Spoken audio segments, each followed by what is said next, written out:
I recently met a very nice man who had been a pilot and flown into Tempelhof Airport. So I thought I'd return to Tempelhof and continue the story.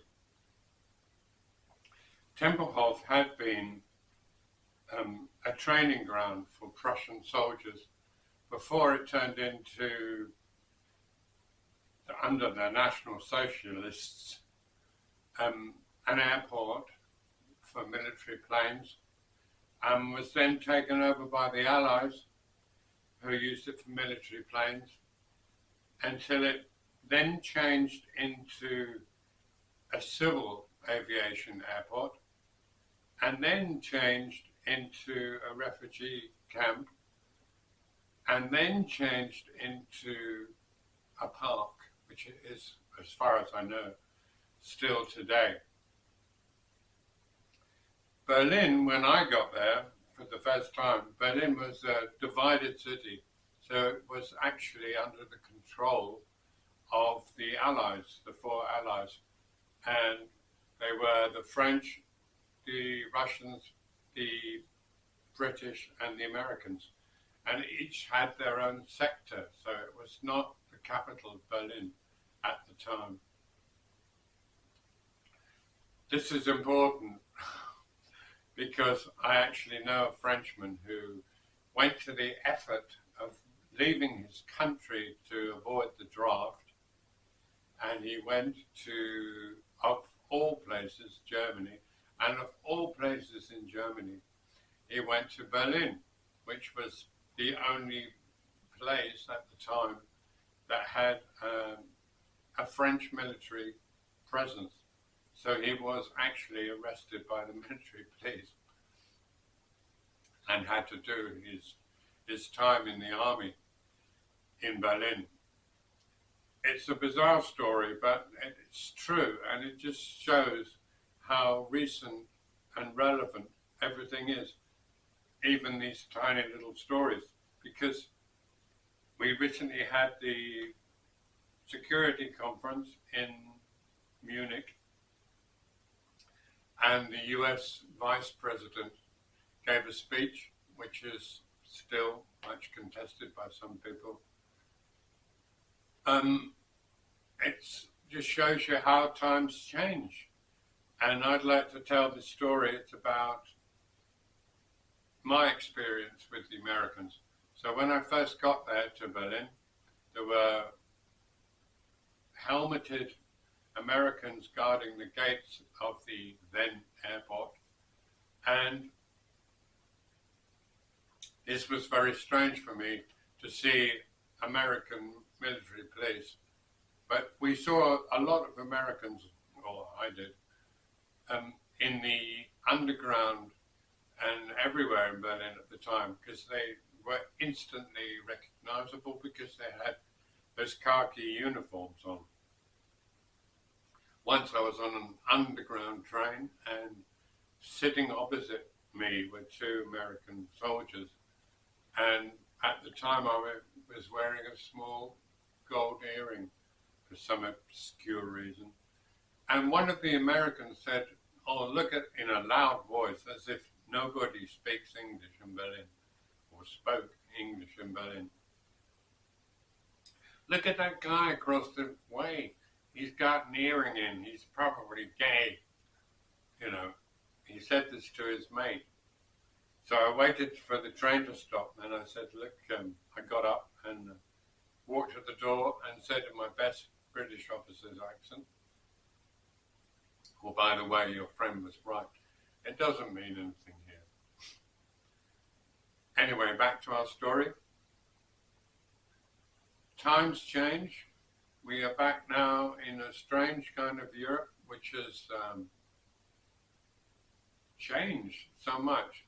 Not only the airport, but our attitudes to democracy and freedom. You know, it seems to be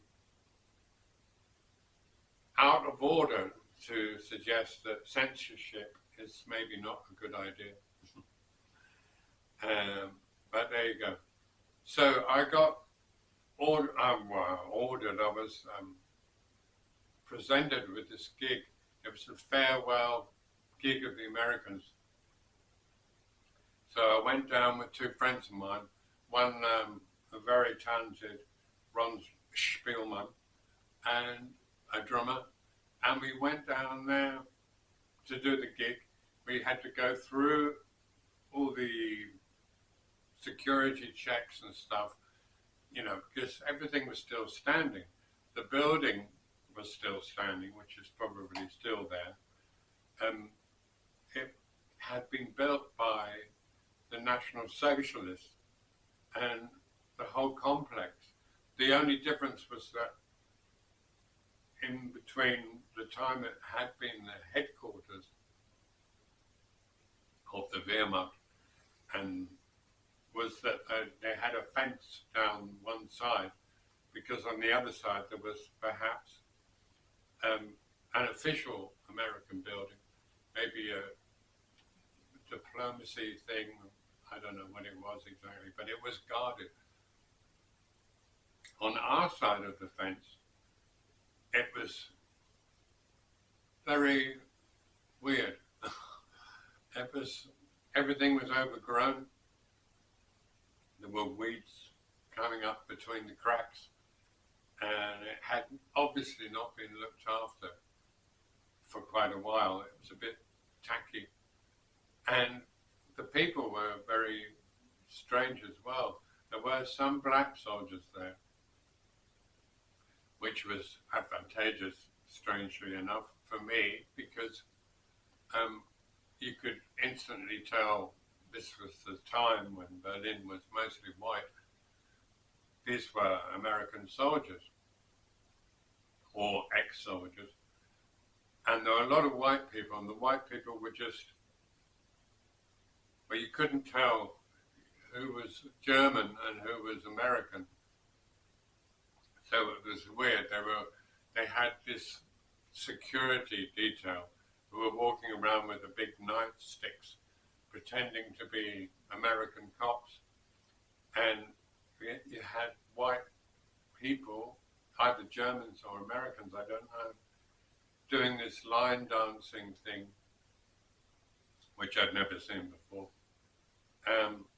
It was all very interesting and bizarre and tacky, as I said. We played the gig, it was fine. And it was so strange to be there in that place, at the center of German High Command, playing those songs, Bob Marley and stuff, all the classics. And it was just very, very bizarre. And I wanted to share that with you because these little stories are in a way relevant. Firstly, they show how quickly time flies. Secondly, they show the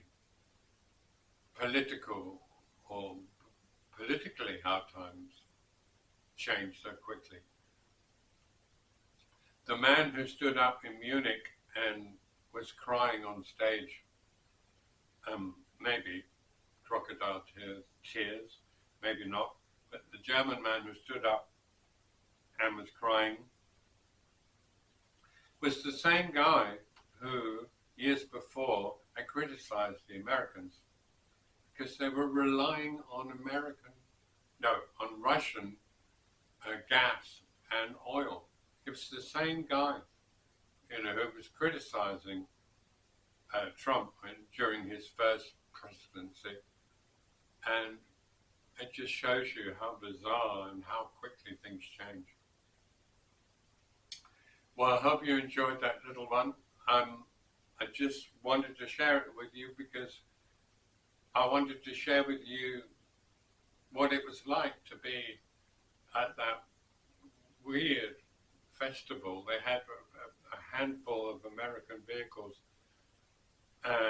We were, of course, loudly proclaimed as being an attraction. But it was, in a way, a very sad ending to the American presence in Berlin. So, you take care of yourself and those you love, and I hope to see you in the next one. I hope too that this one functions, because I've had a lot of technical problems in this wonderful age of technical achievement. You know, the Wright brothers, who flew from Tempelhof in the airplane that they invented, 60 years later, the Americans were landing on the moon. You know, c'est la vie. All right, take care and bye for now. All the best.